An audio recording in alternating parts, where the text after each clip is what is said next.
Good morning. Alam mo ba na lahat ng OFW sa ibang bansa, malalaman nila agad kung mabait ka o masama. Makakausap mo pa sila. Oo. At doon mo mapagtatanto, ganito pala sa ibang bansa. Masarap ha. Kasi maituturan ka nilang kaibigan kung likas kang mabuti. Pero kung likas kang masama, magiging kaaway ka nila. Yes. Super, magiging kaaway ka nila. Mahilig lang maglaro talaga yung mga taga ibang bansa. Kasi nga nasanay na sila eh. Mahilig silang maglaro, paglalaroan ka, ganito, ganyan.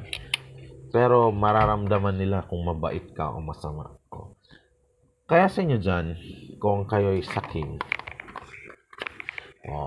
actually kahit kung nasa Pilipinas ka, mararamdaman ka nila kung ikay masama ba o hindi.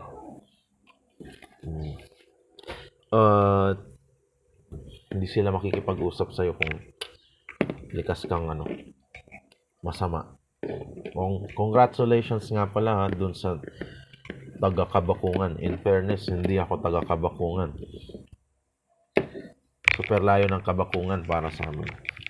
Kasi lahat ng OFW nakikinig. Pwede ka nang magpakamatay kung gusto mo. Joke lang. Pero kung nasa Saudi Arabia ka, ganyan ang asal mo, parusang kamatayan ka. Lahat ng pamilya mo.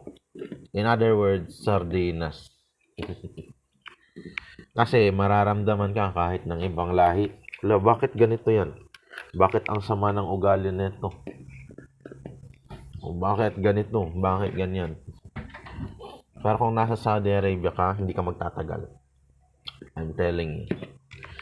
Kaya, saan ka man pumunta, sabi nga ni Inday Sara, si saldi ko hindi makakatakas.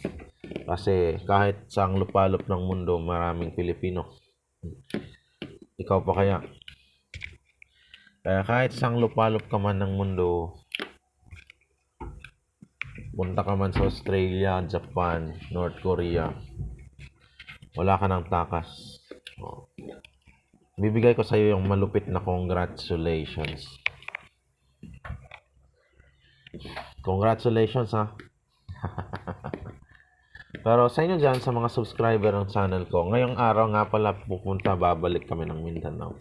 Mag-upload ako ng mga short videos.